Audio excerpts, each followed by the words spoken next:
Bismillahirrahmanirrahim. Assalamu alaikum. Today is the 1st of February 2021. Today is a Monday. Yesterday, the Taliban delegation arrived in Tehran and they were greeted by the Iranian Foreign Minister Jawad Zarif. Jawad Zarif called upon the Taliban or the Afghan government, I should correct myself, to the Taliban and the Afghan government to make an all-inclusive government. He was talking about the time when the foreign forces would have withdrawn from Afghanistan and the Afghans would be deciding their own fate.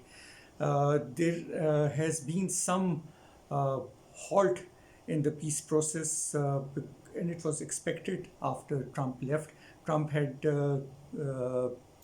reduced the military component in Afghanistan to merely 2,500, and as per the last year's agreement of 29th of February, the American forces, the foreign forces, were to depart from Afghanistan completely by May of this year, subject to a number of conditions like halt to violence and ceasefire and an intra-Afghan agreement of how things would transpire in Afghanistan.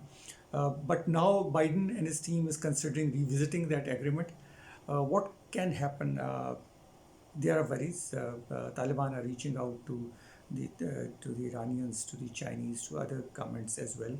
I'm sure they must be talking to Pakistan as well. What can happen? Can the Americans really resend the forces to Afghanistan? That's highly improbable. They can delay the complete departure, maybe not May, perhaps June, July, August, later this year. But the process cannot be reversed. That is my sense of the things as they stand in Afghanistan today.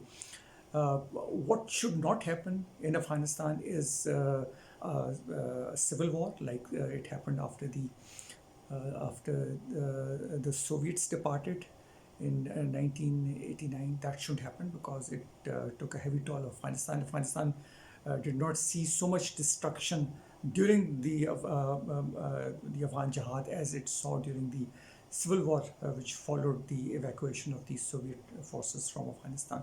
That shouldn't happen. The Americans should make sure that the situation remains stable. The Afghan government itself wants a delay in the departure of United States troops because they are dependent on them, dependent on security, dependent on their aid.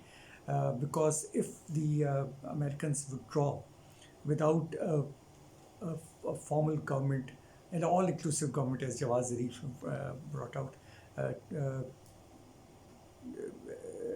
taking its place in Kabul and the rest of Afghanistan, then there will be infighting. That shouldn't happen. Violence hasn't decreased. The Taliban are keeping up the pressure. They say that we are not attacking the Americans.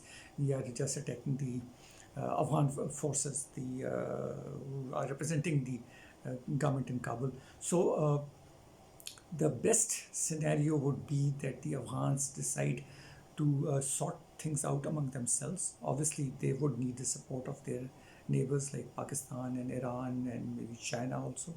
But they must sit down, decide amongst themselves, reduce violence, perhaps effect a ceasefire if they can, and bring about a good and positive change in Afghanistan. Afghanistan has suffered for far too long under the Soviet invasion and after the US interventions.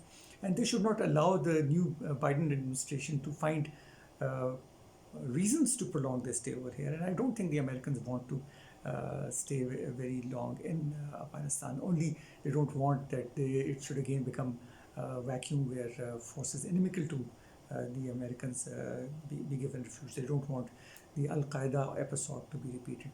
So things are at the moment static.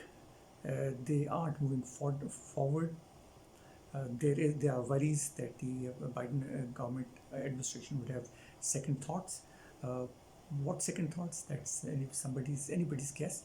I hope everything turns out well. Pakistan hopes for the best for the Afghans, for Pakistan's own sake, because stability and peace in Afghanistan means a peaceful Pakistan.